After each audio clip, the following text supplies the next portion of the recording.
আপনি দাঁড়ান, আপনি চলে গেলে পানি নেমে যাবে, আমাদেরকে রশিদে তুলতে কষ্ট হবে। আপনি দাঁড়ান, আমরা পানিটা তুলে নিই। জোরে বলুন সুবহানাল্লাহ। এভাবে বিভিন্ন কথা আবু তালেব হুজুর শোনাতে লেগেছে। আল্লাহ নবী দাঁড়িয়ে দাঁড়িয়ে শুনেন, বলতে বলতে বলতে লেগেছে, ইয়া রাসূলুল্লাহ হাবিবাল্লাহ, এবারে আমি একটা জিনিস নিজে চোখে দেখেছি, শুনিনি কারো থেকে। কি চাচা যান দেখেছে? আপনাকে একদিন চাঁদনি রাতে খোলা আকাশের নিচে শুইয়ে দেওয়া হয়েছে।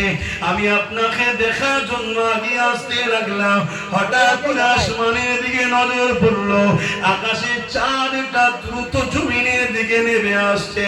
এই দৃশ্য দেখে আমি হতভম্ব হয়ে রুকে গেলাম। আমি দেখতে লাগলাম ওই চাঁদটা গিয়া গিয়েছে আপনার শরীরের উপরে পড়ে যাবে, এত কাছাকাছি চলে এসেছে। আমি চিৎকার দিয়ে চোখ বন্ধ করে ফেললাম, না জানি আমার ভাতিজার ক্ষতি হয়ে যাবে, আমার ভাই বোন ক্ষতি হয়ে যাবে। কিন্তু চোখ খুলে অবাক হয়ে গেলাম, চাঁদ আপনার তুলনার উপরে রয়ে গেল। আপনি হাত পা দুলাতে লেগেছে, আর আপনার হাত পা দুলানোর ইশারাতে চাঁদ এমন করে আপনাকে যেন খেলা দেখাচ্ছে, এইভাবে লড়তে লেগেছে। আরো জোরে বলুন দুনিয়াদারের ব্রেনে ঢুকবে এত বড় চাঁদ আসলো কি করে? চাঁদ যদি চলে আসলে তাহলে তো পড়ে যাবে, ধ্বংস হয়ে যাবে, এটা হয়ে যাবে। কিন্তু যে আল্লাহর শক্তি বিশ্বাস করে, তার কাছে কোনো প্রশ্ন আছে? তাহলে চাঁদ যিনি বানিয়েছে তিনি বড়ও করতে পারে, ছোটও করতে পারে, কন্ট্রোলও করতে পারে, এই জায়গায় যে দাঁড়াবি সেটাও বলতে পারে। কথা কিছু মাথায় ঢুকছে? এটাই তো পরীক্ষা। এইসব ঘটনাগুলো কেন ঘটে? দুনিয়াকে তো আল্লাহ নিদর্শন গুলো দেখায় যে আমার পাওয়ারটা দেখ, আমার পাওয়ারটা দেখ।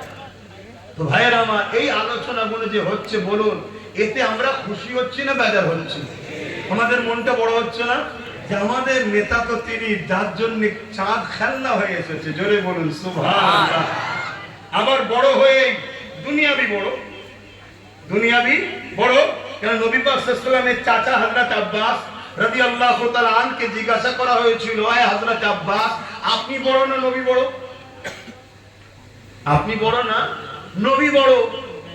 কত সুন্দর উত্তর দিয়েছেন দেখেন। সাহাবারা কত আদব বলা হয় দেখেন, আর আমরা তো বিয়াদব হয়ে গেলাম। হযরত আব্বাস রাদিয়াল্লাহু তাআলা বললেন, আরে বড় তো আমার নবী, দুনিয়ায় এসেছি আমি আগে। বলুন সুবহানাল্লাহ। কত সুন্দর আদবের কথা বললো, বললো না যে আমি বড়? বড় তো আমার নবী, আর দুনিয়ায় এসেছি আমি আগে। কিছু বুঝতে পারলেন? উনি বলতে পারতেন তো আমি চাচা হই, আমি আগে এসেছি, আমার বয়স বেশি। না না, উনি সব জানে। এজন্যই বললেন, বড় তো আমার নবী, দুনিয়ায় এসেছি আমি আগে। আমার নওজোয়ান তরুণেরা, আল্লাহ নবীর চাচা হযরত আব্বাস রাদিয়াল্লাহু তাআলা তিনি বলতে লেগেছেন, আমরা এলাকার মানুষদেরকে ডেকে নিয়ে আমার নবী পাকের শিশুবেলা আলোচনা করতেছিলাম।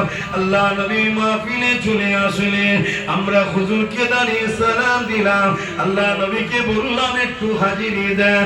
আল্লাহ নবী জানতে চাইলেন, চাচা যান কি আলোচনা হচ্ছে? আমরা বলতে লাগলাম আপনার শিশুবেলা আলোচনা হতে লেগেছে।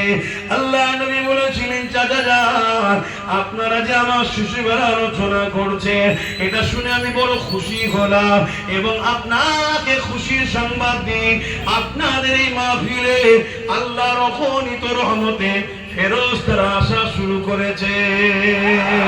শুধু তাই নয়, আমার উম্মতকে জানিয়ে দেবেন, কিয়ামত পর্যন্ত যে গ্রামে, যে মহল্লায়, যে পাড়ায়, যে ঘরে আমি রাসূলুল্লাহ আমার মিলাদের আলোচনা হবে, অর্থাৎ আমার শিশুবেলার আলোচনা হবে, আমার মাউলুদের আলোচনা হবে, আমার হাজির আলোচনা হবে, করে আনন্দ খুশি শুকরিয়া আদায় করবে আল্লাহ।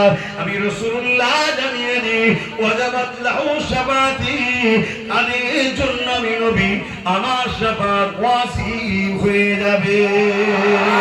এই যুবকের হযরত হযরতে ফারুক আযম বলতে লেগেছে, এই দুনিয়ার মানুষেরা যারা আমার নবীর মিলাদ নবীর মাহফিল করলে, আমার নবীর শিশুদের আলোচনার মাহফিল করলো, তারা জানো ইসলামকে জিন্দা করার কাজ করে ফেললো।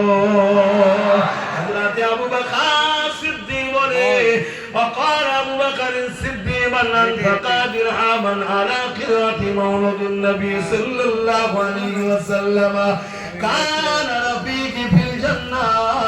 যারা আমার নবীর মিলাদ নবীর আলোচনার মাহফিল বানালো, ওই মাহফিলে এক দিরাম দান করলো, আমি আবু বকর জানিয়ে দিলাম তারা আমার জান্নাতি বন্ধু হবে। আরো জোরে বলুন সুবহান।